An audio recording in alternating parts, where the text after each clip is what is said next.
प्रिय छात्र एवं छात्रों, आज की इस क्लास में मैं आपको सोर्स ऑफ इंफॉर्मेशन के अंतर्गत वार्षिक रिपोर्ट के बारे में समझाएंगे। तो आज जो आपका टॉपिक है वो है वार्षिक रिपोर्ट।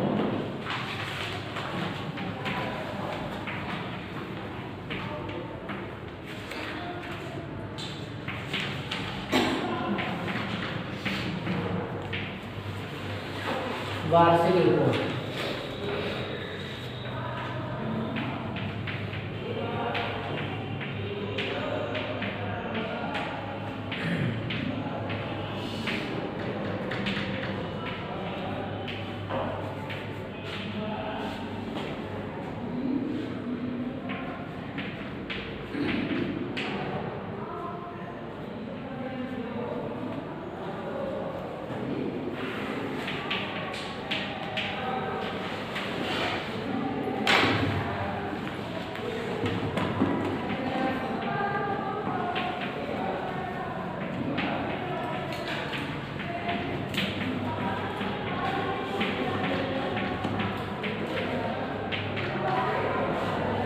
प्रत्येक वर्ष प्रत्येक कंपनी अपने बारे में एक विवरण जारी करती है जिसको हम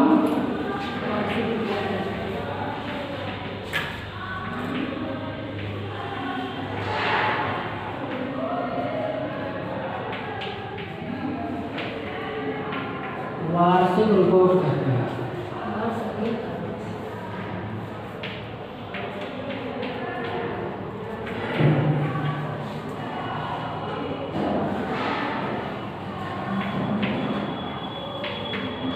इसको वार्षिक प्रतिवेदन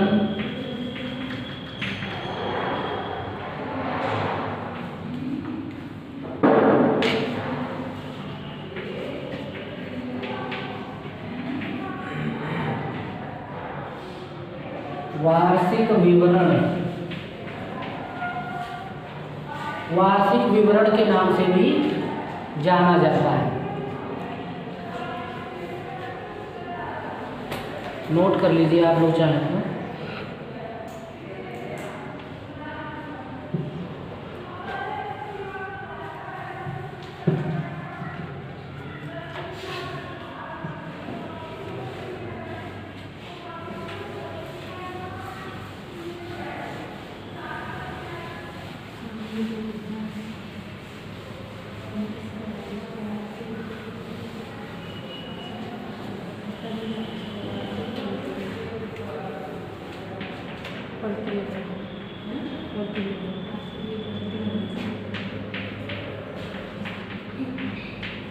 वार्षिक रिपोर्ट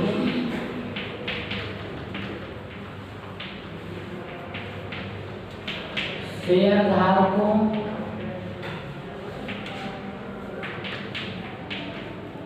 और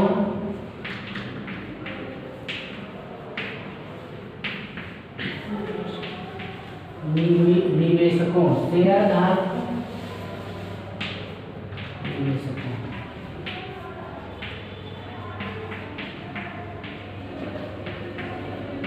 एवं जनता के लिए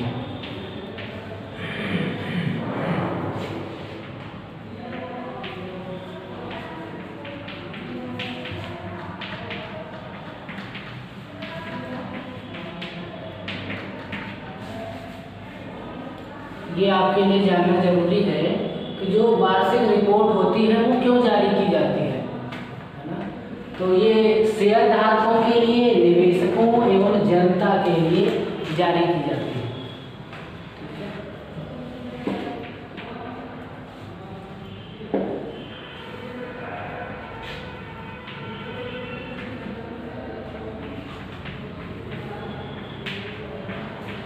वार्षिक रिपोर्ट साल के अंत में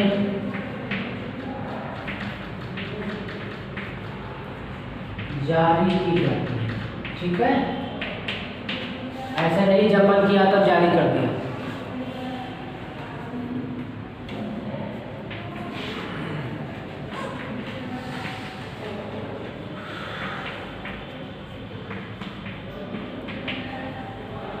वार्षिक रिपोर्ट में 31 मार्च तक का विवरण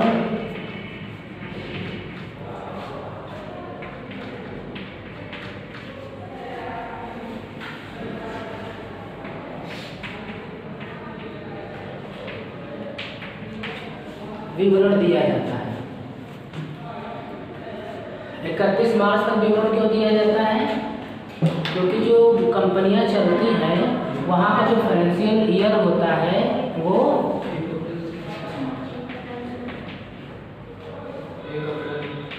1 अप्रैल से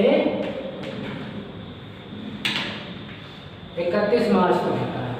ठीक है, तो उसमें जितना भी डेटा आपको समझाया जाएगा, दिया जाएगा, वो सब 31 मार्च तक होता है। क्लियर? नोट कर लो भाई अगर किसी को जरूरत है तो।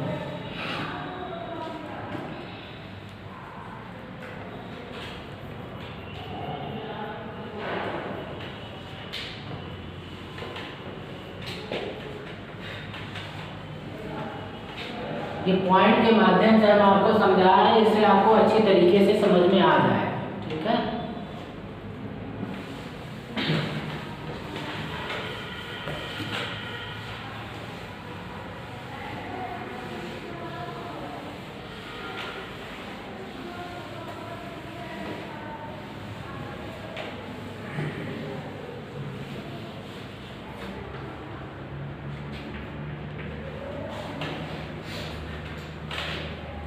अब बात आती है कि वार्षिक रिपोर्ट जैसे आपको किसी संस्था की चाहिए तो आपको मिलेगी कैसे, है ना, कैसे प्राप्त करेंगे? तो वार्षिक रिपोर्ट को आप संस्था, कंपनी की वेबसाइट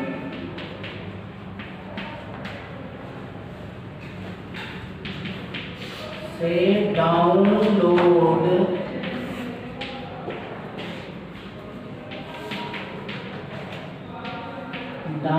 कर सकते हैं। ठीक है, हर संस्था की एक वेबसाइट होती है, उस वेबसाइट में जब आप वार्षिक रिपोर्ट के कॉलम में जाएंगे वहाँ से आपको उसकी वार्षिक रिपोर्ट आपको मिल जाएगी। पुरानी वार्षिक रिपोर्ट भी उसमें आपको अगर आपको चाहिए तो वो भी आपको उसमें अपलोड होती हैं, जो आप चाहिए आप उसमें से उनको डाउनलोड करें। अगर आपको उसकी बुक चाहिए, है ना, तो जानकारी के लिए वो क्या करते हैं, उसकी एक कॉपी अपलोड कर देते हैं, बाकी वो बुक के रूप में उसको बाइंडिंग करा के भी अपने वहाँ पर रखते हैं। ठीक है, अगर आपको बुक चाहिए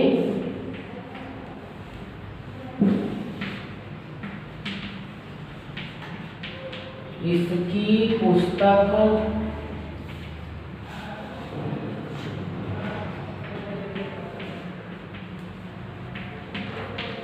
प्राप्त करने के लिए आप कंपनी से संपर्क कर सकते हैं।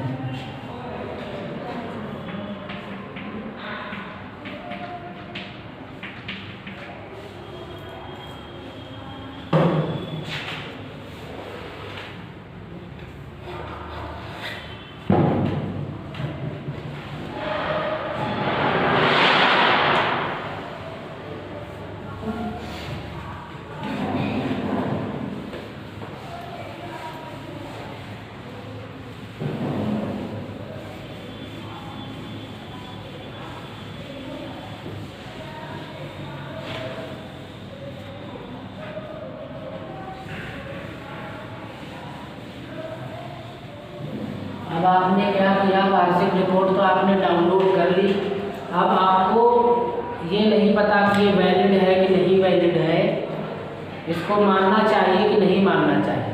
ठीक है, तो ऐसा नहीं है।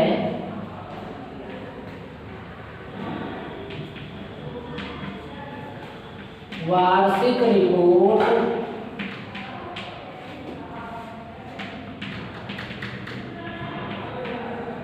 कंपनी के द्वारा जारी की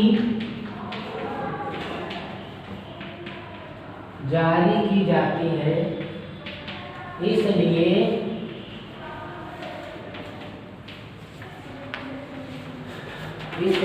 इसको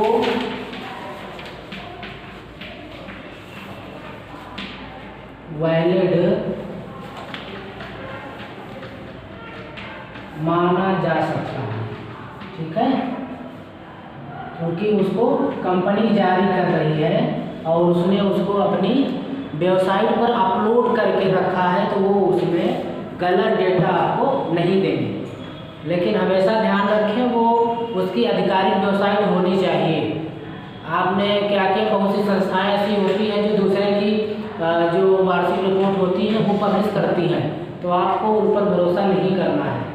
ठीक है, जो वार्षिक रिपोर्ट आप देखना चाह रहे हैं एक्चुअल में, तो आप उस कंपनी की ही वार्षिक रिपोर्ट डाउनलोड करें। ठीक है, तो ये कंफर्म है इतना। अभी थोड़ा सा संशय आपके माइंड में होगा कि वार्षिक रिपोर्ट का जो चैप्टर है ये हम आखिर पढ़ क्यों रहे हैं। किसी को कोई डाउट है इसमें? क्योंकि हमने अभी थोड़ी देर पहले आपको बताया था कि जो वार्षिक रिपोर्ट है ये शेयर धारकों के लिए और निवेशकों के लिए और जनता के लिए जारी की जाती है। अगर आप शेयर होल्डर हैं तो आपको भी तो ये जानने का हक है कि हमारी कंपनी आखिर कर क्या रही है। तो आपको कैसे पता चलेगा? वार्षिक रिपोर्ट के माध्यम से ही पता चलेगा कि वो कंपनी में किस तरीके से उसका कामकाज हो रहा है, उसके अकाउंट का स्टेटमेंट कैसे है ना, कितना प्रॉफिट में जा रहा है, कितना लॉस में हो रहा है, कितना कैश है, कैश फ्लो है, ये कैसे सब हमको उससे ही वार्षिक रिपोर्ट से ही पता चलता है। अगर आप निवेशक हैं, इन्वेस्टर्स हैं और आप इन्वेस्ट करना चाहते हैं, तो आप ऐसे ही किसी कंपनी के बारे में किसी ने कह दिया और आपने उसमें पैसा लगा दिया, ऐसा तो नहीं करेंगे। तो आप क्या करेंगे? आप पहले खोजबीन करेंगे, जांच पड़ताल करेंगे। कैसे करेंगे? दूरबीन लेकर के करेंगे क्या? वार्षिक रिपोर्ट के माध्यम से हम पता कर सकते हैं कि इस कंपनी की जो माली हालत कैसी चल रही है, ये फ्यूचर के बारे में कैसा सोच रही है कंपनी, फ्यूचर में क्या करने वाली है, पिछले 3 साल से उसकी जो फाइनेंशियल रिपोर्ट आ रही है वो कैसी है, बढ़ रही है फिर घाटे में जा रही है, तभी तो पता चलेगा आपको वार्षिक रिपोर्ट से। तो वार्षिक रिपोर्ट जो है, अब शेयर होल्डर उन्होंने तो शेयर खरीद लिया, चलो मान लो, लेकिन सबसे ज़्यादा जो इम्पोर्टेंस रखती है, जो महत्व रखती है वार्षिक रिपोर्ट, वो नए जो इन्वेस्टर हैं जो अपना पैसा इन्वेस्ट करना चाह रहे हैं किसी अच्छी कंपनी में, तो उनके लिए जानना बहुत ज़रूरी है कि वार्षिक रिपोर्ट से हम किस तरीके से पता करें कि ये इसकी हालात कैसी है, क्या इसमें हम पैसा लगा सकते हैं, है ना। तो इसलिए आज हम ये आपको चैप्टर पढ़ा रहे हैं वार्षिक रिपोर्ट का, है ना। और एक जो आश्लिपिक होता है, निजी सहायक होता है, निजी सचिव होता है, उसके लिए ये किस तरीके से महत्व रखती है। हमने आपको बताया था कि निजी सचिव, निजी सहायक एक अधिकारी के लिए काम करता है, अधिकारी के नियंत्रण में काम करता है, एक संस्था में रह करके काम करता है।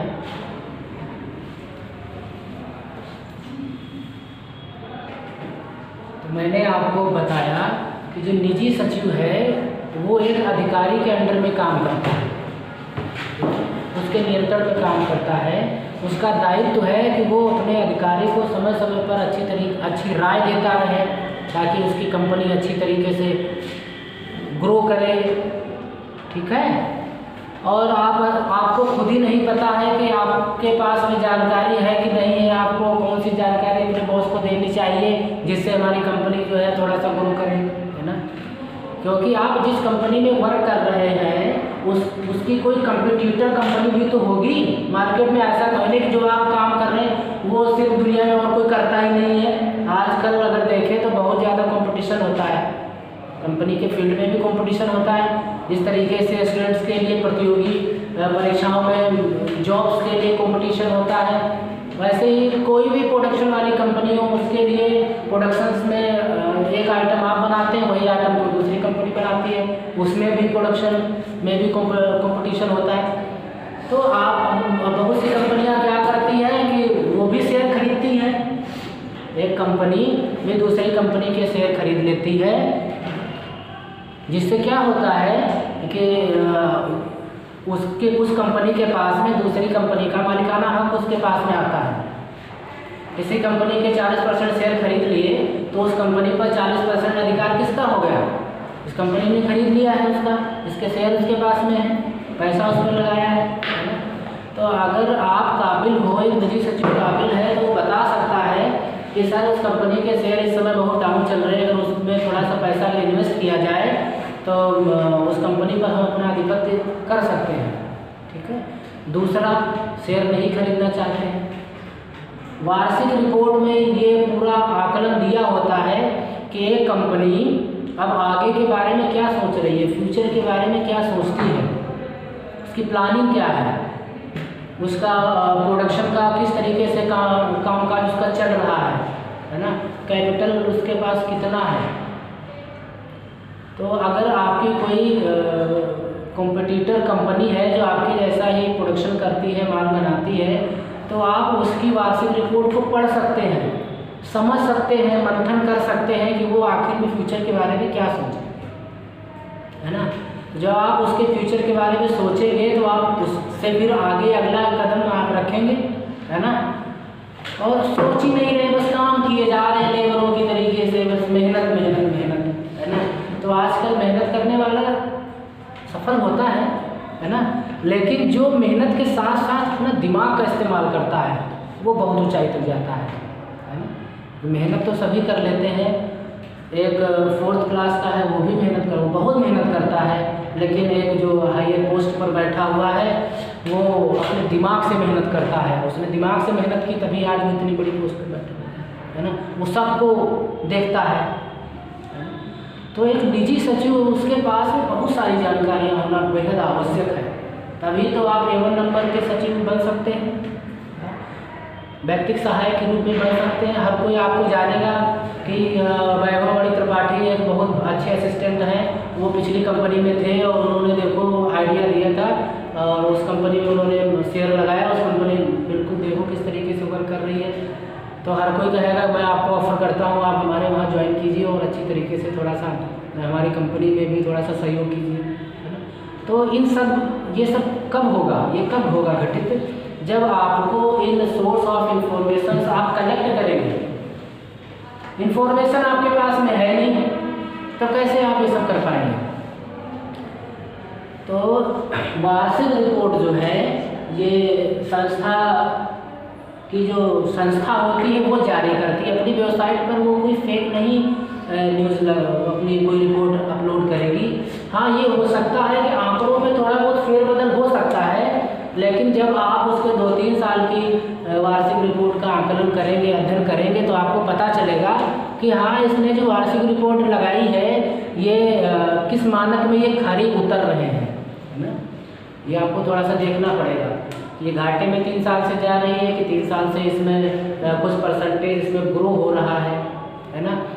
कितना इन्वेस्ट इसमें पिछली बार लोगों ने किया था, इस बार कितना इन्वेस्ट किया, शेयर पिछली बार कितने जारी हुए थे, पिछली बार कैपिटल क्या था, इस बार का कैपिटल क्या है, लाभांश इसका इस बार का क्या रहा, प्रॉफिट इसका क्या रहा, एक्सपेंस कितना रहा, ये सब आप कैसे पता करोगे। वार्षिक रिपोर्ट से ही तो आपको पता चलेगा, वैसे कंपनी क्यों आपको बताएगी। तो ये सब जो जारी किया जाता है वो इसीलिए जारी किया जाता है कि ताकि लोग विश्वास करें कंपनी पर, ट्रस्ट करें कंपनी पर, है ना, और पैसा इन्वेस्ट करें। पैसा इन्वेस्ट करेंगे लोग तभी तो आप उसको और अपनी कंपनी को बढ़ा पाएंगे, उस पैसे को अपनी कंपनी में लगा करके और मशीनें खरीदेंगे और प्रोडक्शंस करेंगे। आप वार्षिक रिपोर्ट आपके पास में है नहीं, आपने कुछ बनाया ही नहीं है, तो लोग आप पर कैसे विश्वास करेंगे। तो इसलिए जब आपके पास में 2-3 साल की आप उसको जारी करते हैं तो लोग उसको पढ़ते हैं, समझते हैं कि आप वास्तव में किस फील्ड में काम कर रहे हैं और उसमें आपकी क्या इच्छा है, आप क्या करना चाहते हैं। ठीक है, तो ये मैं आपको बता रहा था, इसको आप वैलिड मान सकते हैं, है ना, आधिकारिक आप मान सकते हैं इसको, जो वार्षिक रिपोर्ट इसमें दी गई है। क्यों आधिकारिक मान सकते हैं? क्योंकि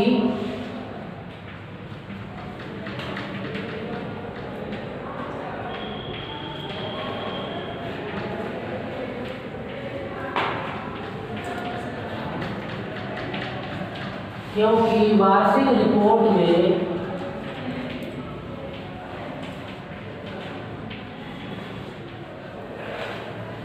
रिपोर्ट में दर्शाए गए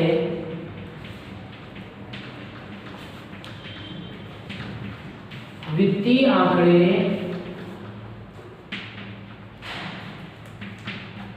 आंकड़े या विवरण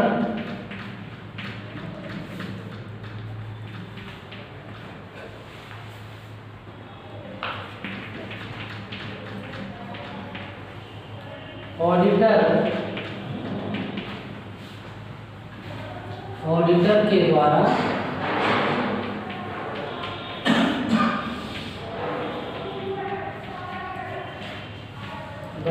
प्रमाणित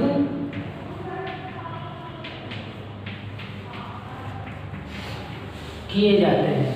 इसमें कंपनी की ऐसी कोई मनमानी नहीं चलती है कि नहीं जी हमारे पास में इतना इन्वेस्ट है, हमारी कंपनी ने इतना पैसा मार्केट में लगा रखा है ना, इतना हमारे पास, इतनी हमारी इनकम है, ऐसे नहीं। उसका जो डेटा होता है वित्तीय आंकड़ा, तो मेन हमारा क्या होता है, अब इन्वेस्टर क्या देखेगा, इन्वेस्टर तो ये देखेगा कि इसकी जो बैलेंस शीट है वो कैसी है, इसको प्रॉफिट हो रहा है कि नहीं हो रहा है ना, कैसे इस तरीके एक्सपेंस इसने कितना किया, इनकम इसकी कितनी है, कैश इसके पास कितना है ना, कैश फ्लो के बारे में। तो ये सब आंकड़े जो होते हैं ये ऑडिटर के द्वारा प्रमाणित किए जाते हैं, तब आप उस पर भरोसा कर सकते हो अच्छी तरीके से, और इसका अच्छी तरीके से अध्ययन करके आप उस कंपनी में यदि आपको लगता है कि ये हमारे लायक है तो आप इसमें अपना पैसा इन्वेस्ट कर सकते हो अच्छी तरीके से।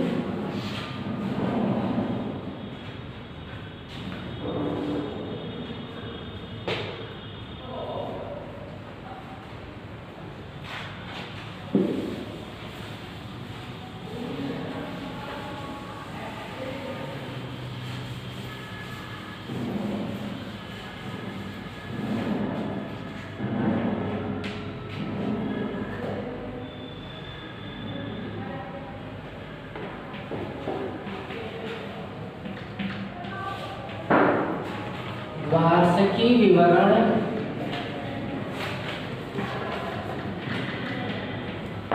मुख्य तौर पर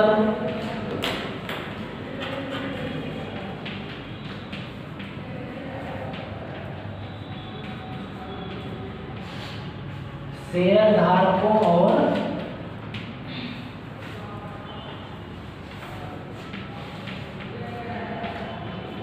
नए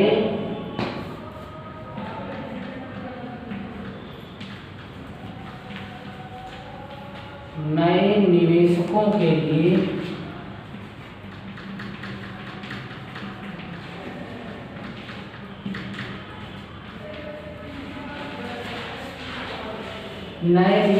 लिए जारी की जाती है। ये बात अभी हमने आपको बताई थी कि ये जो जारी किए जाते हैं आंकड़े शेयरधारकों के लिए।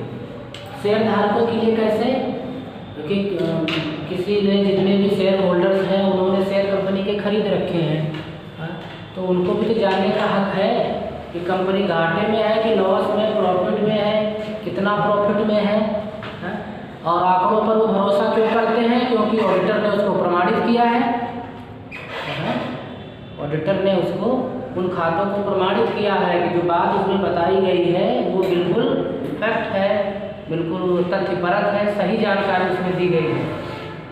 तो ये जो शेयर होल्डर्स होते हैं, शेयर धारक होते हैं, वो भी उसको रीड करते हैं, उसको पढ़ते हैं कि हमारा पैसा ऐसा तो नहीं डूब रहा है, तो वो भी इंतज़ार करते हैं वार्षिक रिपोर्ट का। और जो नए इन्वेस्टर होते हैं वो तो खोजते रहते हैं कि हमारे पास पैसा है, इसको कौन सी कंपनी में लगाया जाए जहाँ से हमको प्रॉफिट हो सकता है। हमारा पैसा जो है वो डूबेगा।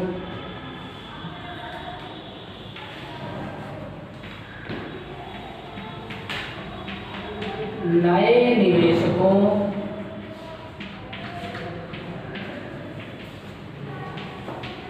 के लिए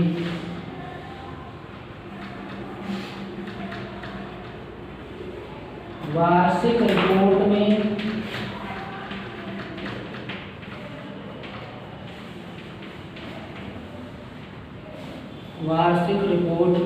बहुत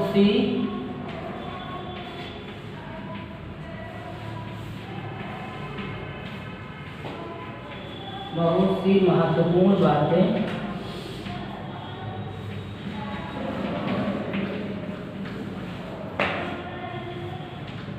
जानने के लिए होती हैं। बहुत सी बातें होती हैं जिनके आधार पर नए निवेशक ये जान सकते हैं कि हमको इस कंपनी में पैसा लगाना चाहिए कि नहीं लगाना चाहिए।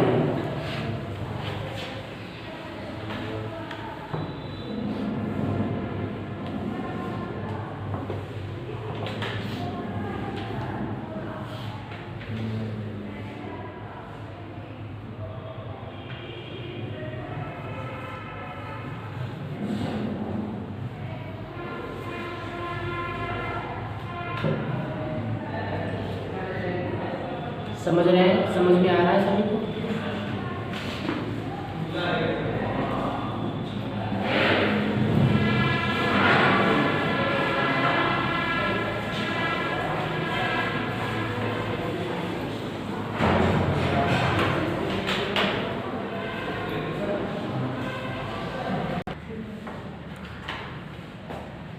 तो ये आपने वार्षिक रिपोर्ट के बारे में जो हमने आपको बताया, इतना आपको समझ में आया होगा। अब यहाँ पर आपको थोड़ा सा ये जानना ज़रूरी है कि इसमें कौन कौन से वार्षिक रिपोर्ट में जो है जो अहम पॉइंट होते हैं जो इसमें दर्शाए जाते हैं, उनके बारे में थोड़ा सा हम आपको यहाँ पर बताते हैं। पहला है इसमें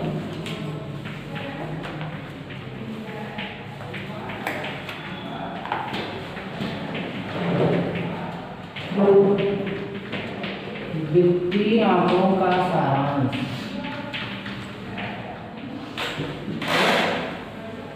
नेक्स्ट है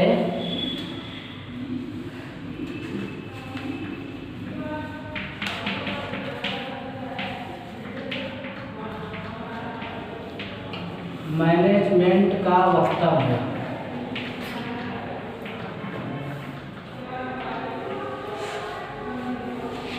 नेक्स्ट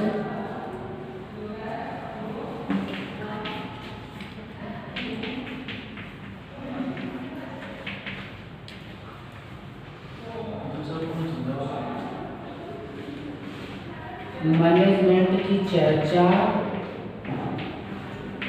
एवं समीक्षा।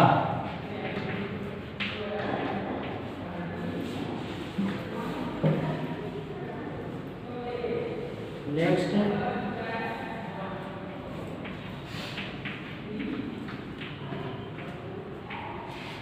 10 वर्षों की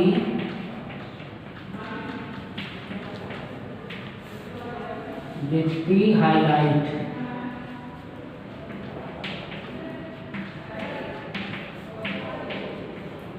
वित्तीय हाइलाइट्स क्या है पिछले 10 वर्षों की, ये इसमें आपको रिपोर्ट में देखने को मिल सकता है। इसके पश्चात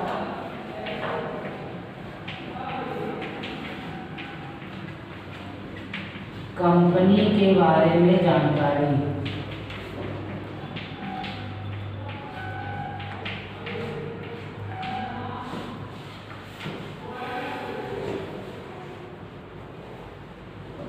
उसके पश्चात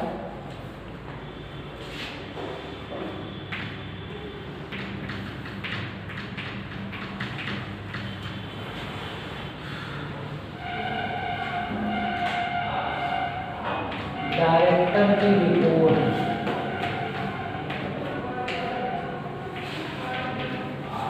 नेक्स्ट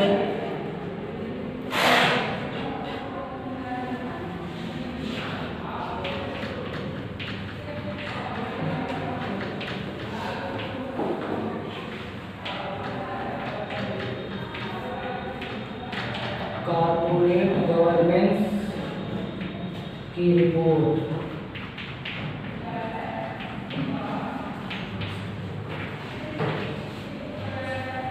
नेक्स्ट,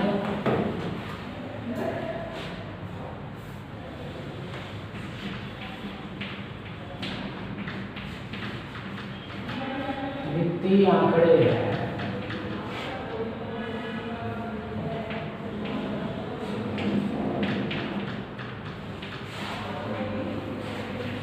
नेक्स्ट है नोटिस।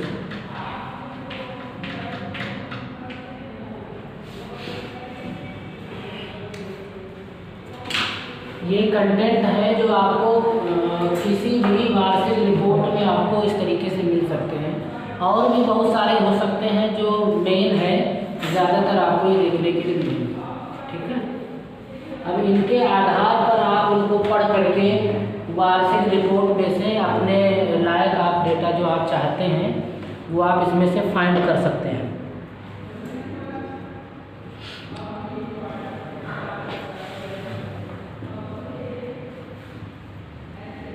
ठीक है, तो इसमें जो पहला हिस्सा है वो आपका है, इसमें वित्तीय आंकड़ों का सारांश। ठीक है, इसमें आपको पिछले एक साल का संक्षिप्त जो लेखा जोखा है वो आपको इसमें से मिल जाता है, और जब इसको आप उसमें देखेंगे तो ये आपको एक ग्राफ के माध्यम से इसको समझाया जाता है।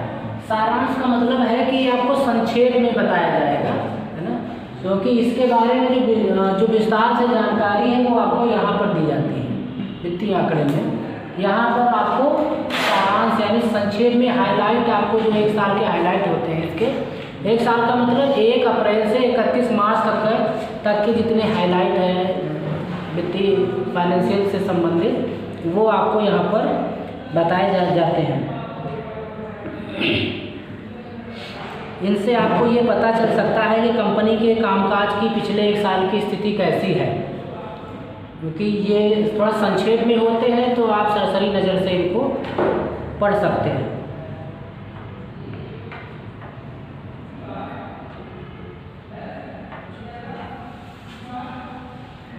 इसी के क्रम में अगर आप आगे देखेंगे तो आगे इसमें जो आता है वो है मैनेजमेंट का वक्तव्य। मैनेजमेंट के वक्तव्य से अभिप्राय यह है कि जो हमारी संस्था का जो चेयरपर्सन होता है, चेयरमैन होता है, वो अपनी संस्था कंपनी के बारे में उसमें अपना बयान देता है कि उसकी कंपनी भविष्य में क्या करना चाह रही है, क्या करेगी, प्रोडक्शन के बारे में क्या सोच रही है, मार्केटिंग के बारे में क्या सोचती है, इन्वेस्टमेंट के बारे में क्या सोचती है, शेयर होल्डर के बारे में, इन्वेस्टर्स के बारे में क्या सोचती है, मतलब उसकी फ्यूचर की प्लानिंग क्या है, वो सब उसमें से डिटेल्ड से वो बताता है। तो जितने भी नए निवेशक हैं उनको ये जो हमारे मैनेजमेंट का जो वक्तव्य का जो पोर्शन है उसको अच्छी तरीके से पढ़ना चाहिए, क्योंकि वो एक जिम्मेदार पर्सन होता है, कंपनी की अथॉरिटी उसके पास में होती है, वो जो भी बोलेगा वो समझो कि एक उसका एक प्रूफ होता है कि हाँ उसने कुछ कहा है तो वो वास्तव में कुछ करने का प्रयास करेगा, है ना, क्योंकि व्यक्ति बोलता वही है जो वो भविष्य में करना चाहता है। हाँ, किन्हीं कारणों से उससे वो नहीं हो पाता है, वो एक अलग बात होती है। तो जितने भी नए इन्वेस्टर्स हैं उनको इसके बारे में ज़रूर पढ़ना चाहिए कि वक्तव्य में चेयरपर्सन के द्वारा, चेयरमैन के द्वारा क्या कहा गया है। उन्हीं के आधार पर आप ये आकलन कर सकते हैं कि कंपनी फ्यूचर में कुछ करेगी कि नहीं करेगी, क्योंकि हमने आपको बताया कि इसमें वो डिटेल्ड से बताते हैं। इसमें जो भी आपको वो आंकड़े उनके द्वारा प्रस्तुत किए जाएंगे वो आपके लिए बहुत ही ज़्यादा इम्पोर्टेंस रखते हैं, मायने रखते हैं किसी इन्वेस्टर के लिए। अगर मैंने आपसे कहा कि यह चैप्टर का ये जो टॉपिक है बहुत इम्पोर्टेंट है, तो क्यों कहा, क्योंकि हमने कई सालों में एनालिसिस की, हमको लगा कि ये तो कई बार एग्ज़ाम में पूछा गया है, तभी तो हमने कहा। तो आपको क्या लगा, आप तुरंत नोट कर लेंगे मोस्ट इम्पोर्टेंट, है ना। जब भी आपको पढ़ना होगा एग्ज़ाम के लिए या टेस्ट के लिए, मंथली टेस्ट के लिए, हाफ ईयरली टेस्ट के लिए, तो क्या करेंगे, सबसे पहले उसको आप ज़रूर पढ़ते हैं, क्योंकि ये आ सकता है ना। तो वैसे उसी तरीके से यहाँ पर जो चेयरमैन का वक्तव्य होता है, स्टेटमेंट होता है, उसमें कही गई हर बात आपको ध्यान में रखनी है, क्योंकि उसी को आप आधार बना करके उस कंपनी के बारे में अपनी राय निश्चित करते हैं, है ना। कंपनी का आदमी कह रहा है, इसका मतलब वो करेगा, तभी तो आपको लगता है कि अभी जैसे कि देखते हैं जितनी भी पॉलिटिकल पार्टी है, अगर उसका कोई भी नेता कुछ कह देता है तो उसके लिए बहुत ज़्यादा बवाल लोग करने लगते हैं। हाँ, मांग करते हैं कि पीएम आए और कहेंगे राज्यसभा में आकर के या लोकसभा में आकर के बयान दें, उन्होंने ऐसा क्यों कहा। उनकी पार्टी का, अगर कोई कांग्रेस की पार्टी का कुछ कहता है, अगर कोई नेता विधायक कहता है तो कहते हैं कि सोनिया गांधी या राहुल गांधी आकर के उसका खंडन करें, उन्होंने ऐसा नहीं किया, ये किया। ये क्यों करते हैं? क्योंकि जो संस्था के जो हेड होते हैं, है ना, जो जिम्मेदार पर्सन होते हैं, वो कभी भी गलत बयानबाजी नहीं करते हैं, इसीलिए लोग मांग करते हैं। तो जो चेयरमैन होता है वो संस्था का एक जिम्मेदार पर्सन होता है, तो उसके वक्तव्य को सबको ध्यान से पढ़ना चाहिए, समझना भी चाहिए। उसके बाद में नेक्स्ट है इसमें मैनेजमेंट स्टेटमेंट और मैनेजमेंट डिस्कशन एंड एनालिसिस। ये नेक्स्ट हमारे जो आते हैं टॉपिक, मैनेजमेंट की चर्चा एवं समीक्षा। इन टॉपिक में आपको जो है बहुत सी महत्वपूर्ण बातें आपको इसमें पता चलेगी जब आप कोई फाइनेंशियल रिपोर्ट किसी की उसको पढ़ेंगे, वार्षिक रिपोर्ट आप पढ़ेंगे। इसमें आपको ये पता चलेगा कि इंडस्ट्री जो है वो सोचती कैसी है। मैनेजमेंट स्टेटमेंट का मतलब मैनेजमेंट कैसा सोच रहा है वहाँ का, इंडस्ट्री कैसा सोचती है, उसका कहना क्या है। यह एक निवेशक के लिए जानना बहुत ही महत्वपूर्ण होता है।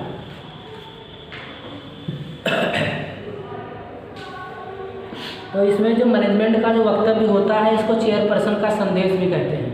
अगर कभी आपसे पूछा जाए कि जो ये मैनेजमेंट का वक्तव्य है इससे क्या अभिप्राय है, तो आप कह सकते हैं कि जो चेयरपर्सन है, चेयरपर्सन का संदेश इसको कहते हैं, चेयरपर्सन का संदेश। अगर आप कभी भी किसी भी संस्था की एनुअल रिपोर्ट अगर आप देखेंगे तो उसमें अगर ये वाला टॉपिक नहीं होगा मैनेजमेंट का वक्तव्य, तो उसकी जगह पर हो सकता है चेयरपर्सन का संदेश। जैसे आपके ये स्कूल है, तो स्कूल क्या करता है, मैगजीन, आपके एनुअल मैगजीन छापते हैं, है ना। तो उसमें सबसे पहले ही इंट्रोडक्शन और ये सबको दिया रहता है, फिर जो संस्था के चेयरपर्सन होते हैं उनका संदेश लिखा रहता है अपने छात्रों के लिए, संस्था के एम्प्लॉयज़ के लिए, है ना। तो इसको आप चेयरपर्सन का संदेश भी कहते हैं।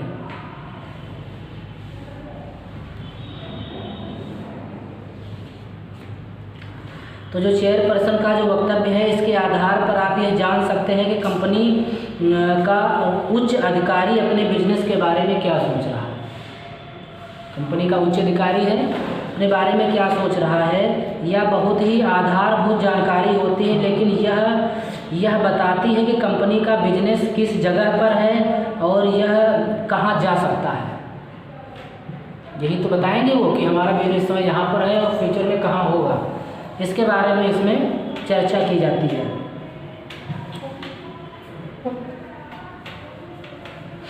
तो जितने भी नए इन्वेस्टर्स हैं उनको यहाँ पर यह देखने का प्रयास करना चाहिए कि कंपनी का वक्तव्य कितना तार्किक और तर्कसंगत है।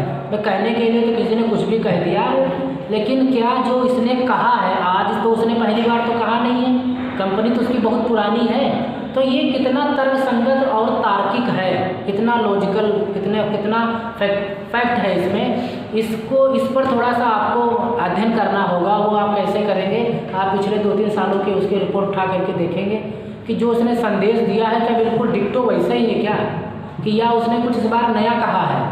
अगर वैसे ही उसकी बयानबाजी तो ऐसे ही है कि कुछ भी बोल देता है, तब तो आप समझ लो ये तो फेंकू आदमी है, तो फेंक करके चला गया। कुछ ऐसा कुछ नहीं, क्योंकि पिछले 2-3 साल की वार्षिक रिपोर्ट में भी उसने ऐसे ही कहा है, इस बार भी वैसे कह रहा है। इसका मतलब ये कुछ होने वाला नहीं है इससे, ये सिर्फ अपना जो उसका वक्तव्य का जो शीर्षक था सिर्फ उसको पूरा कर रहा है इसमें। उसी के बाद में आपको वहाँ पर यह भी पता चलेगा कि कंपनी की इंडस्ट्री की हालात क्या है, क्या हालात उसकी चल रही है, इसकी भी जानकारी आपको सही तरीके से मिलेगी। और वक्तव्य से आपको यह भी पता चलेगा कि कंपनी का जो काम है वो कंपनी उस धंधे को ठीक से समझती भी है कि नहीं। अगर कोई कंपनी कोई काम कर रही है तो अगर वो 2-3 सालों से उसका प्रॉफिट कुछ है ही नहीं, लॉस में आ रहा है, तो इससे आपको क्या पता चलेगा कि इसको धंधे की जानकारी है ही नहीं। धंधे की भले जानकारी हो लेकिन इस धंधे की तो बिल्कुल ही नहीं जिसमें वो काम कर रहा है। 6 साल की रिपोर्ट में तो उसका तो हमेशा लॉस में ही जा रहा है, कुछ बढ़ ही नहीं रहा है उसमें, तो आप कैसे अनुमान लगाएंगे? जब भाई पिछले 3-4 साल की रिपोर्ट को हम पढ़ेंगे तभी तो पता चलेगा। जब कुछ ग्रो हो ही नहीं रहा है तो आपके दिमाग में ऑटोमेटिक ही आ जाएगा कि इसको धंधे की जानकारी, इस बिजनेस की जानकारी इसको बिल्कुल भी नहीं है। इसके साथ आपको यह भी देखना होगा कि कंपनी ने जो गलतियां की हैं या जो चीज़ें सही की हैं उनको बताने में कंपनी कितनी ईमानदारी बरत रही है ना। मतलब कंपनी ने गलती की है ये भी आपको जब रिपोर्ट पढ़ेंगे तो आपको पता चल जाएगा, है ना। तो वो इस बार का जो उसका वक्तव्य है उसने उसमें अपने आप को करेक्ट किया कि नहीं किया। अगर उसने करेक्ट नहीं किया कि हमने पिछली बार ये बोला था लेकिन इन कारणों से हमारा इसमें इस बार ऐसा नहीं हो पाया, लेकिन मैं इस बार नेक्स्ट टाइम हम बिल्कुल ऐसा करके दिखाएंगे क्योंकि इस बार हम पिछली बार से कुछ अच्छा एफर्ट कर रहे हैं। अगर उसने कुछ ऐसा कहा इसका मतलब ये है जो कमियां उसने पहले की हैं वो इसमें उसको उजागर कर रहा है, मतलब ईमानदारी दिखा रहा है, लेकिन वो पुरानी कमियों को छिपा रहा है, नहीं वो बात नहीं बताएंगे जो पिछले स्टेटमेंट में थी और इस बार नई दलीलें देना चालू कर दे। तो आप समझ जाओ कि ये इस कंपनी में आपको इन्वेस्ट करने वाला नहीं है बिल्कुल भी। क्योंकि बहुत सारे ऐसे चेयरपर्सन्स के संदेश हैं जब आप कई कंपनियों के रीड करेंगे तो उसमें आपको पता चलेगा कि वो जो उनकी संदेश में जो उन्होंने अपनी आय के बारे में बताया कि हमारी आय हर साल 10% बढ़ रही है, और जब आप उसको 2-3 उसके साल की वार्षिक रिपोर्ट पढ़ेंगे तो कहेंगे तो वास्तव में झूठ बोलता है, 10% तो बढ़ नहीं रही, इसकी तो 2-3 साल से 2-4% कम होती चली जा रही है ना।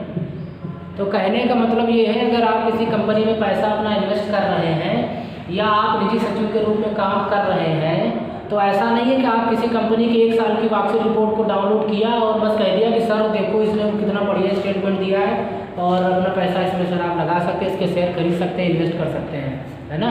ऐसा बिल्कुल भी नहीं है। आप उसके कम से कम 2-4-5 साल या रैंडमली बीच में 1-2 साल छोड़ करके आप उसमें वार्षिक रिपोर्ट का अध्ययन करें, फिर आप कोई डिसीजन उसमें लें कि इसमें क्या करना सही होगा क्या गलत होगा। तो इसके बाद में जो अगला हिस्सा आपका इसमें आता है management discussion and analysis. Management वक्तव्य आपका हो गया, तो ये आपका चर्चा यानी डिस्कशन और ये समीक्षा आपकी, ठीक है। इसमें आपको ये पता चलेगा कि मेरे हिसाब से वार्षिक रिपोर्ट का एक सबसे महत्वपूर्ण हिस्सा होता है और आमतौर पर कंपनियां इस हिस्से की शुरुआत अर्थव्यवस्था की मौजूदा हालात से करती हैं। जब इसकी स्टार्टिंग करती हैं बताने के लिए जब करती हैं तो सबसे पहले मैनेजमेंट हिस्से में जब वो डिस्कशन करते हैं, एनालिसिस करते हैं, समीक्षा करते हैं, तो सबसे पहले वो अर्थव्यवस्था के बारे में ही आपको बताएंगे कि इस समय अर्थव्यवस्था क्या चल रही है ना। देश की जो हमारी अर्थव्यवस्था है वो कैसी है, पहले उसके बारे में, उसकी हालात के बारे में वो बताते हैं और देश में आर्थिक रोजगार कैसा चल रहा है, आर्थिक कारोबार जो है वो किस तरीके से चल रहा है इसके बारे में, बिजनेस का माहौल कैसा है और कंपनियां किस तरीके से सोच रही हैं। अगर कंपनी का कारोबार एक्सपोर्ट से जुड़ा है तो कंपनियां कई बार विश्व की अर्थव्यवस्था और कारोबार के माहौल के बारे में भी चर्चा करते हैं, है ना। विश्व के बारे में क्यों चर्चा करती हैं, विश्व की अर्थव्यवस्था के बारे में, क्योंकि वो कंपनियां एक्सपोर्ट भी करती हैं, उनका सामान जो दूसरे जगह भी जाता है, तो वो पूरा पहले अपने यहाँ पर कि कारोबार कैसा चल रहा, आर्थिक मंदी आई हुई है या बढ़ोतरी हो रही है, हमारे देश की अर्थव्यवस्था गड्ढे में जा रही है, थोड़ा सा ग्रो कर रही है, एक्सपोर्ट करती है, तो विदेश की अर्थव्यवस्था के बारे में भी बताती है। मतलब जो शुरुआत करती हैं कंपनियां कुछ इस तरीके से माहौल बनाती हैं और आपको समझाने का प्रयास करती हैं, ठीक है। क्योंकि जो इसका टॉपिक है वो मैनेजमेंट डिस्कशन एंड एनालिसिस का है, चर्चा और समीक्षा का है ना, समीक्षा की जा रही है। तो उसके बाद ही वो अपनी कंपनी की जो माली हालात है उस पर आकर के आपको टेक देते हैं कि हमारे देश की अर्थव्यवस्था गड्ढे में जा रही है इसलिए हमारी कंपनी भी गड्ढे में जा रही है ना। उस तरीके से आपको मतलब फ्लो में ला करके अपनी कंपनी के बारे में समझाने का इस तरीके से प्रयास करते हैं।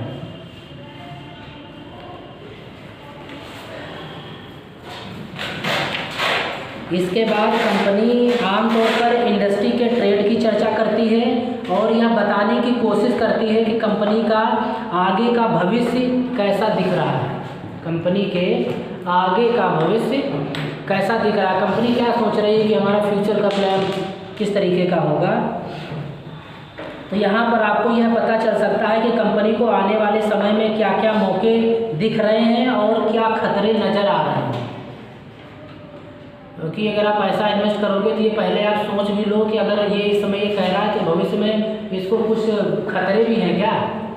अगर खतरों की चर्चा उन्होंने की है तो उस पर भी थोड़ा सा आपको अपना ध्यान जरूर उसमें लगाना चाहिए।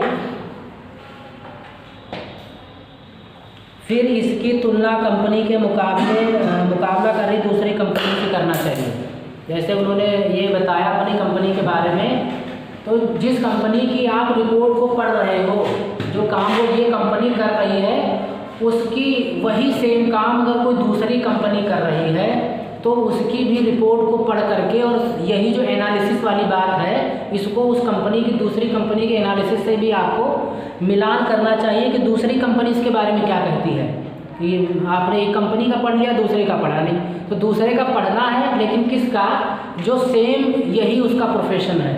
अगर कोई बैटरी बनाती है कंपनी, है ना, कोई एक्साइड की बैटरी बनाती है, कोई लुमिनस की बैटरी बनाती है, तो अगर आपने लुमिनस की जो कंपनी है उसका आपने अगर एनुअल रिपोर्ट पढ़ा है तो उसका कंपैरिजन आप एक्साइड की कंपनी से कर सकते हैं। एक्साइड की बैटरी होते हैं, हाँ, बैटरीज बनाती हैं, तो इंपोर्ट एक्सपोर्ट उनका बहुत अच्छा रहता है, विदेशों तक उनका जाता है। तो आप उनसे एनालिसिस वाला जो टॉपिक है उससे आप मिलान कर सकते हैं कि क्या जो इन्होंने जो ये सोच रहे हैं क्या वो दूसरी कंपनी भी सोच रही है कि नहीं। इससे आपको ये पता चलेगा कि कंपनी अपने विरोधियों के मुकाबले मजबूत है या कमज़ोर है ना। जब आप तुलना कराएंगे तभी आपको पता चलेगा जो दूसरी कंपनी है उससे ये कंपनी कितना मजबूत है। विरोधी का मतलब जो आपका जो कॉम्पिटिटर है उसमें इन दोनों में कितना कंपटीशन है, कौन कितना सोचता है बिजनेस के बारे में, ये आपको इसमें अच्छी तरीके से पता चलेगा। उदाहरण के तौर पर अगर आप कहीं पर कुछ निवेश करना चाहते हैं तो आपको इस हिस्से को बहुत ही ध्यान से पढ़ना चाहिए। कौन से हिस्से को? मैनेजमेंट की चर्चा और समीक्षा जो उसमें टॉपिक दिया हुआ है, इसको बहुत ही गौर से आपको बहुत ही ध्यान से पढ़ना चाहिए।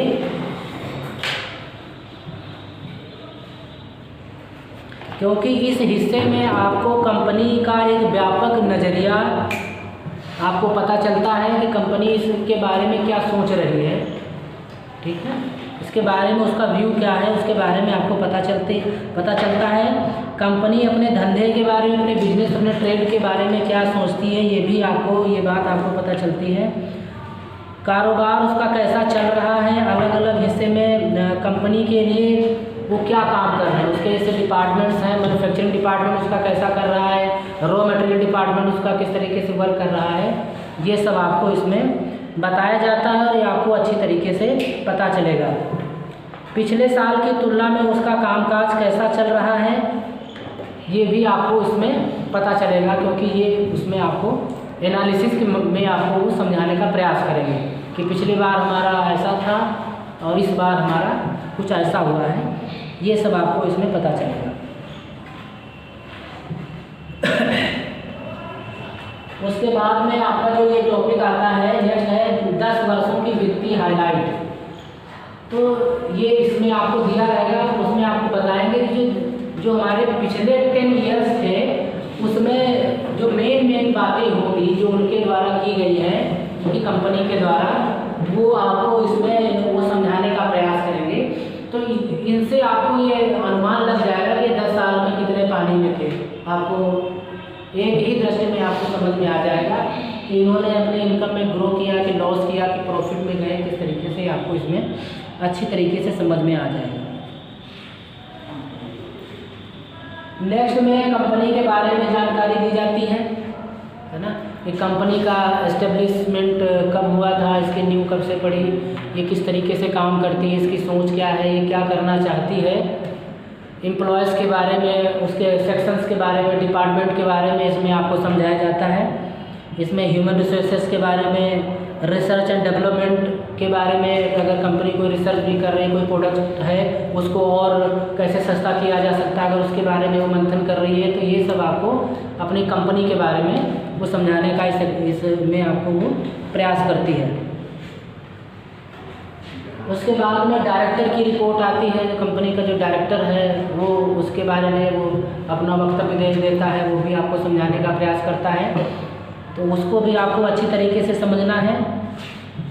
फिर कॉरपोरेट गवर्नेंस की क्या रिपोर्ट है, उसका जो कॉरपोरेट सेक्टर जो है उसमें उसकी माली हालात किस तरीके से चल रही है, उसका जो डिमांड किस तरीके से उसकी है, ये पोर्शन भी आपको अच्छी तरीके से समझना चाहिए। जब तक आप कॉरपोरेट सेक्टर को नहीं समझेंगे कि सेक्टर में किस तरीके से उसकी डिमांड क्या है, तो आप अगर किसी कंपनी में पैसा लगा रहे हैं तो आपको ये टॉपिक बहुत अच्छी तरीके से पता होना चाहिए। प्रोडक्शन तो आप कर रहे हैं, डिमांड उसकी है नहीं, लोग चाह ही नहीं रहे हैं, या आप जो बना रहे हो वो इतना कॉस्टली है कि लोगों की समझ से परे है, उसकी पहुंच से परे है, तो इन सब की जानकारी आपको अच्छी तरीके से होनी चाहिए, तभी आप उसमें पैसा इन्वेस्ट कर दें, है ना, अन्यथा आप ना करें। उसके बाद में वित्तीय आंकड़े आते हैं इसमें। तो पहले जो सबसे पहले जो इसमें शुरुआत किया था वित्तीय आंकड़ों का सारांश में जो संक्षेप से आपको बताया गया था, लेकिन जो वित्तीय आंकड़े यहाँ पर आपको बताए जाएंगे लास्ट में, तो यहाँ पर आपको डिटेल्ड जानकारी आपको यहाँ पर दी जाएगी। इसमें आपको प्रॉफिट एंड लॉस स्टेटमेंट के बारे में आपको जानकारी मिलेगी, बैलेंस शीट के बारे में जानकारी मिलेगी, कैश फ्लो स्टेटमेंट उसका कैसा है उसके बारे में आपको जानकारी मिलेगी। यहाँ पर आपको डिटेल से ये पढ़ने को मिलेगा। तो अगर आप किसी कंपनी की वार्षिक रिपोर्ट का अध्ययन करते हैं तो ये जो डिटेल्ड में जानकारी आपको उसके फाइनेंस से संबंधित चाहिए, तो आप इस पोर्शन से आपको अच्छे तरीके से आप इसमें ले सकते हैं। इसमें जो स्टेटमेंट आपको जो फाइनेंशियल स्टेटमेंट आपको इसमें जो दिया जाएगा, इसमें दो तरीके से होता है। एक तो स्टैंडअलोन फाइनेंशियल स्टेटमेंट, और उसके बाद में दूसरा होता है कंसोलिडेटेड फाइनेंशियल स्टेटमेंट। इन दोनों में अंतर है, और ये अंतर भी आपको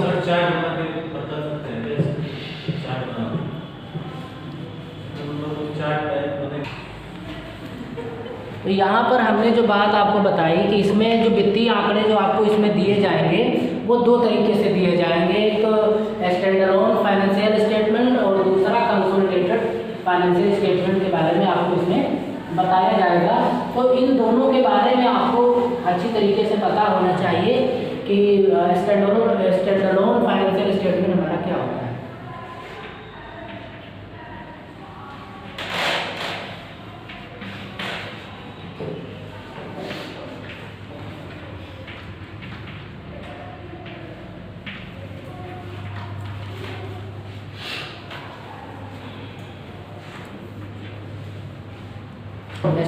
स्टैंडअलोन फाइनेंशियल स्टेटमेंट और दूसरा है हमारा कंसोलिडेटेड फाइनेंशियल स्टेटमेंट।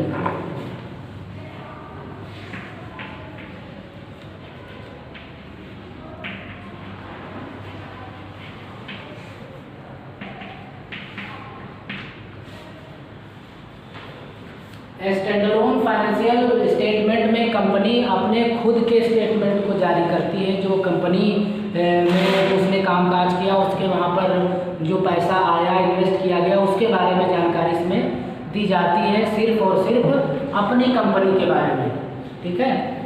अब इसमें एक कंपनी क्या करती है, यदि वो दूसरी कंपनी की सब्सिडरी है या डिवीजन कंपनी है, तो उसकी जानकारी आपको स्टैंडअलोन फाइनेंशियल स्टेटमेंट में नहीं दी जाती है।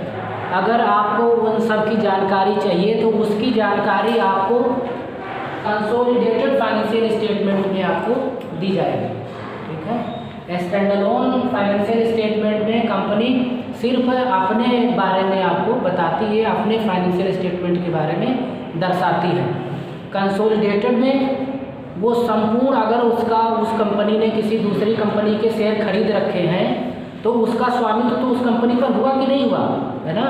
अगर वो दूसरी कंपनी की सब्सिडरी है, डिवीज़न कंपनी है, तो उन सब का डिटेल्ड जानकारी जो आपको उसकी मिलेगी तो वो आपको कंसोलिडेटेड फाइनेंशियल स्टेटमेंट में मिलेगी, ठीक है। जैसे मैं आपको एक इसमें बताता हूँ, एग्जाम्पल इसमें दिया हुआ है कि कई बार कंपनियां दूसरी कंपनियों की होल्डिंग कंपनी के तौर पर काम करती हैं, दूसरी कंपनियों की होल्डिंग कंपनी के तौर पर काम करती हैं। जैसे आपकी एक कंपनी है, मान लो लुमिनस पावर टेक्नोलॉजीज लिमिटेड आपकी कंपनी है ना। लुमिनस के बहुत सारी बैटरीज आती हैं, कंपनी आपकी है। अब उसने क्या कर रखा, उसने दूसरी एक कंपनी है, उसमें समझो कि उसने 50% शेयर उसके खरीद लिए हैं, है ना। तो वो कंपनी लुमिनस दूसरी कंपनी की होल्डिंग कंपनी हुई कि नहीं हुई। उसने इतने 50% उसके शेयर ले रखे हैं, तो 50% का मालिकाना हक उसका है कि नहीं है। लेकिन जो हमारा ये स्टैंड अलोन फाइनेंशियल स्टेटमेंट है, इसमें सिर्फ और सिर्फ लुमिनस अपनी कंपनी के बारे में ही बताएगी, ठीक है। लेकिन अगर आप कंसोलिडेटेड में देखेंगे तो लुमिनस कंपनी का अगर किसी अन्य कंपनियों पर भी आधिपत्य है तो उन सब का ब्यौरा इसमें आपको मिलेगा।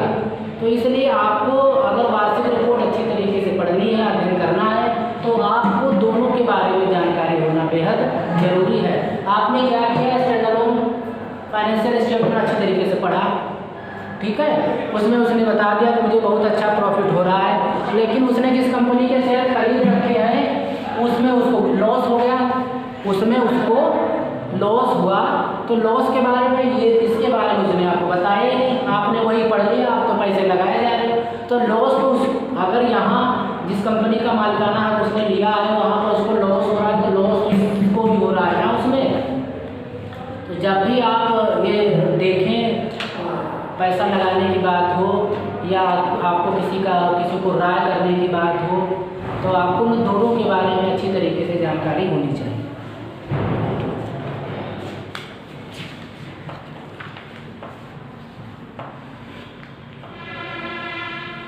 यहाँ पर एक एग्जाम्पल के तौर पर हम आपको समझाते हैं कि यहाँ पर एक कंपनी है जिसका नाम है क्रिसिल लिमिटेड। क्रिसिल लिमिटेड एक शेयर होल्डिंग कंपनी है। तो उसने क्या किया है, ये जो क्रिसिल कंपनी है ये एक भारतीय कंपनी है, इंडियन कंपनी है। यह दूसरी कंपनियों को क्रेडिट रेटिंग देने का इसका बिजनेस है। ये क्रेडिट देती है, क्रेडिट निर्धारित करते हैं, जैसे 5 स्टार, 3 स्टार, 4 स्टार, है ना। तो ये क्रेडिट दूसरी कंपनियों की डिसाइड करती है कि इसको कितना रेटिंग दिया जाए, ये इसका काम है। और एक अमेरिका की क्रेडिट रेटिंग कंपनी है, उसका नाम है स्टैंडर्ड एंड पुअर। एक भारतीय कंपनी है, उसका क्या नाम है, क्रिसिल। और एक दूसरी कंपनी अमेरिका की है, उसका नाम है standard and poor. Standard and poor, ये दो कंपनियां अलग अलग हैं, एक अमेरिका की है और एक दूसरी है। तो थोड़ा सा गौर से सब सुनिएगा तो अभी आपको पता चलेगा ये स्टैंड अलोन फाइनेंशियल स्टेटमेंट और कंसोलिडेटेड में क्या डिफरेंस होता है। ये किस तरीके से आप पता करेंगे, एग्जाम्पल के माध्यम से आप अच्छी तरीके से समझ पाएंगे। इसमें क्या हुआ कि जो अमेरिका की जो ये कंपनी है उसके पास क्रिसिल के 51% शेयर, इसके पास में क्रिसिल कंपनी के 51% शेयर हैं। किसके पास में, स्टैंडर्ड एंड पुअर कंपनी जो अमेरिका की कंपनी है, इसको शॉर्ट में आप एसपी भी कह सकते हैं। जो एसपी कंपनी है इसके पास में क्रिसिल कंपनी के 51% शेयर हैं। इस तरीके से एसपी कंपनी एक होल्डिंग कंपनी है, एक होल्डिंग कंपनी, क्योंकि वो दूसरी की कंपनी के शेयर को होल्ड कर रखा है, उस पर उसका आधिपत्य है, ठीक है। तो इसको आप होल्डिंग कंपनी कह सकते हैं या प्रमोटर भी कह सकते हैं। प्रमोटर होते हैं जिसमें शेयर पड़ा हुआ, जानते होंगे प्रमोटर क्या होते हैं। जैसे अभी आप देखते हैं कि कोई अगर नया खिलाड़ी आता है तो उसको लोग प्रमोट करते हैं, पैसा लगा के उस खिलाड़ी पर, तो उसका उस पर आधिपत्य होता है, चलो हम पैसा तुम्हारा लगाएंगे, प्रमोटर तुम्हारे हैं। बहुत सी कंपनियां होती हैं, लोगों को प्रमोट करती हैं, कंपनियों को प्रमोट करती हैं, तो वो प्रमोटर के रूप में जाने जाते हैं। तो उन्होंने पैसा दिया है तो वो प्रमोटर कहलाते हैं। ठीक है। अब इसमें यह है कि बाकी बचा हुआ 49% शेयर पब्लिक या दूसरी वित्तीय संस्थाओं के पास में। 51% तो एसपी कंपनी जो अमेरिका की है उसने क्रिसिल कंपनी के ले लिए। अब बचे हमारे 49%, वो अन्य लोग जैसे पब्लिक लोग हैं उन लोगों ने इसको खरीद लिया शेयर को। ठीक है। अब इसके बाद में क्या हुआ, लेकिन एसपी खुद एक दूसरी कंपनी, अब एसपी जो अमेरिका की रेटिंग कंपनी है वो खुद मैकग्रो-हिल एक दूसरी कंपनी है, उसकी 100% सब्सिडरी है। 100% सब्सिडरी यानी सहायक कंपनी है उसकी। जो हमारी ये एसपी कंपनी है ये एमसी ग्रो हिल कंपनी की 100% सब्सिडरी कंपनी है। ठीक है। इसका मतलब यह हुआ कि एसपी का मालिकाना हक एमसी ग्रो हिल के पास है ना, क्योंकि ये जो एसपी कंपनी है तो सहायक कंपनी है उसकी, है ना, तो मालिक कौन हुआ, एमसी ग्रो हिल। ठीक है, के पास में है। और क्रिसिल का 51% हिस्सा एसपी के पास में, जैसा कि हमने पहले आपको बताया था। ठीक है। तो क्रिसिल खुद एक कंपनी इरेवेना की मालिक है। 51% शेयर तो उसके पास में है, एसपी के पास में, लेकिन जो क्रिसिल है वो एक दूसरी कंपनी है इरेवेना उसकी मालिक है ना। उसके एक पजल टाइप की आपको लग रही होगी लेकिन समझ में आएगा आपको। ठीक है ना। तो इरेवेना की 100% हिस्सेदारी है उसकी। मानो कहने का मतलब है कि ये क्रिसिल कंपनी उसकी मालिक है, इरेवेना की मालिक एक दूसरी कंपनी। अब इतना तो हमारा क्वेश्चन था। अब हमारा यहाँ पर स्टार्ट होता है आंसर इसका, है ना। अब हुआ क्या, अब इस पर दी गई जानकारी के आधार पर आप एक स्थिति की कल्पना कर सकते हैं। जैसे मान लीजिए कि वित्तीय वर्ष 2014 में क्रिसिल ने 1000 करोड़ का नुकसान किया। किसने? क्रिसिल कंपनी ने 1000 करोड़ का नुकसान किया। जो भारत की कंपनी क्रिसिल थी उसने 1000 करोड़ का नुकसान कर दिया। और इसकी 100% सब्सिडरी कंपनी जो इरेवेना थी उसने 700 करोड़ का फायदा किया, है ना, क्योंकि क्रिसिल जो थी वो इरेवेना की मालिक है, इरेवेना कंपनी की मालिक है। तो एक तरफ तो वो करती है 1000 करोड़ रुपए का नुकसान, दूसरी तरफ जो इरेवेना है वो 700 करोड़ का क्या करती है, फायदा करती है।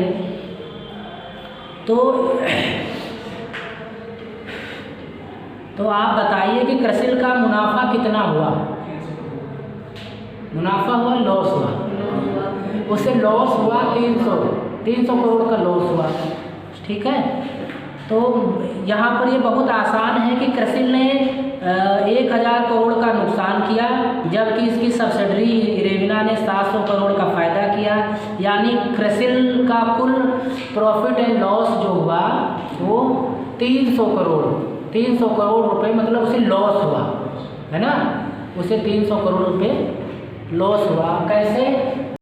यहाँ पर आपने देखा कि इसमें 1000 करोड़ का इसे लॉस हुआ और इसे 700 करोड़ का प्रॉफिट हुआ। किस तरीके से उस कंपनी को 300 करोड़ रुपए का लॉस हुआ। ठीक है। तो यहाँ पर आपने ये देखा, इस कंपनी की हम बात कर रहे हैं तो उसका स्टैंडअलोन फाइनेंशियल स्टेटमेंट उसका जो है वो 1000 करोड़ रुपए का, और जो उसका कंसोलिडेटेड जो इसका फाइनेंशियल स्टेटमेंट होगा उसको अगर आप नोटिस करेंगे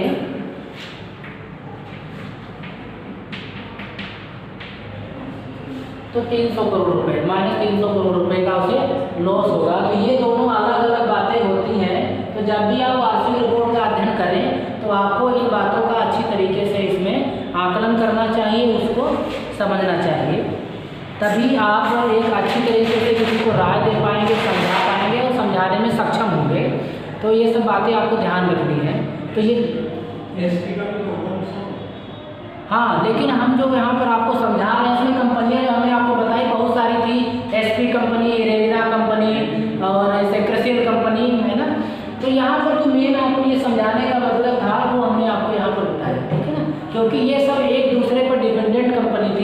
लेकिन मेन बात हम जिस कंपनी की कर रहे थे उसकी हमने आपको यहाँ पर समझाने का प्रयास किया, ठीक है ना।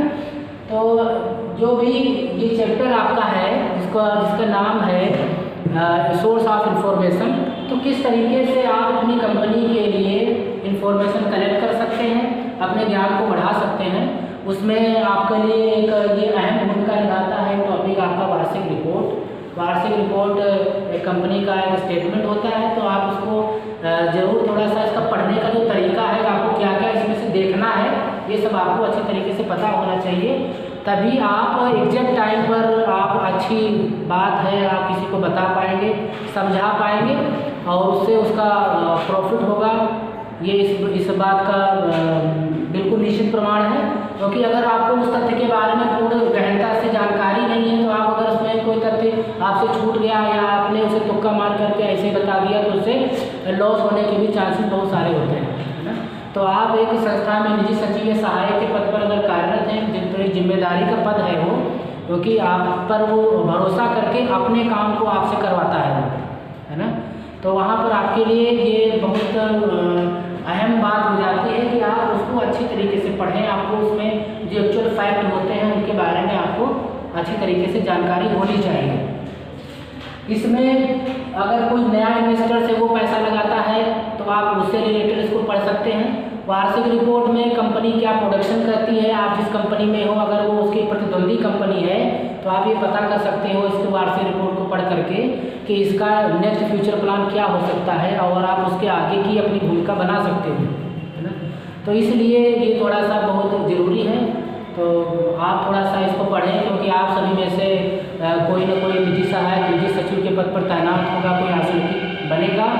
तो सोर्स ऑफ इंफॉर्मेशन के माध्यम से अपनी जानकारी को बढ़ाते रहिए, कलेक्ट करते रहिए, यही इस चैप्टर का उद्देश्य है और यही हमारा आपको पढ़ाने का उद्देश्य है। तो आज ये जो चैप्टर यहाँ पर था उसमें हमने आपको कुछ छोटी छोटी बातें बताई हैं, कलेक्ट करके आपको समझ में आई होंगी। थोड़ा सा एक बार और आपके लिए रिव्यू आपको इसमें कराते हैं कि जो वार्षिक रिपोर्ट है ये शेयर होल्डर्स के लिए और नए जितने भी हमारे इन्वेस्टर्स हैं इनके लिए ये बनाई जाती है। तो वार्षिक रिपोर्ट में कई सारे अलग अलग हिस्से होते हैं, आपको उनको अपनी आवश्यकता के अनुसार से पढ़ सकते हैं, समझ सकते हैं। और वार्षिक रिपोर्ट की जो वार्षिक रिपोर्ट में आपको कंपनी की गुणवत्ता के बारे में अगर जानकारी आपको चाहिए तो वार्षिक रिपोर्ट का आपको समय से अध्ययन करना होगा, अच्छी तरीके से आपको इसमें अध्ययन करना पड़ेगा। वार्षिक रिपोर्ट में आपको ये पता चलेगा कि कंपनी का नज़रिया किस तरीके का है, इंडस्ट्री कैसे काम करती है, आगे आने वाला समय कैसा होगा, ये सब आपको इसमें बताया जाएगा। तो आप थोड़ा सा इसको बड़ी ही बारीकी के साथ में पढ़ें, और अगर आपको इसमें वित्तीय आंकड़े अच्छी तरीके से समझने हैं तो आपको प्रारंभ में जो हमने आपको बताया था समीक्षा सारांश वाला, उसमें तो शॉर्ट में होता है, लेकिन वित्तीय आंकड़े में आपको उसकी balance sheet, profit and loss account और कैश फ्लो के बारे में डिटेल से जानकारी मिलेगी, तो आप यहाँ से उसके अच्छी तरीके से पढ़ सकते हैं। तो आशा करते हैं आज आपको ये वार्षिक रिपोर्ट का जो चैप्टर है ये आपको समझ में आ गया होगा, और इसी के साथ में अब इस चैप्टर को यहीं पर वाइंड अप करते हैं और कल आपके सामने नए टॉपिक के साथ उपस्थित होते हैं। तब तक के लिए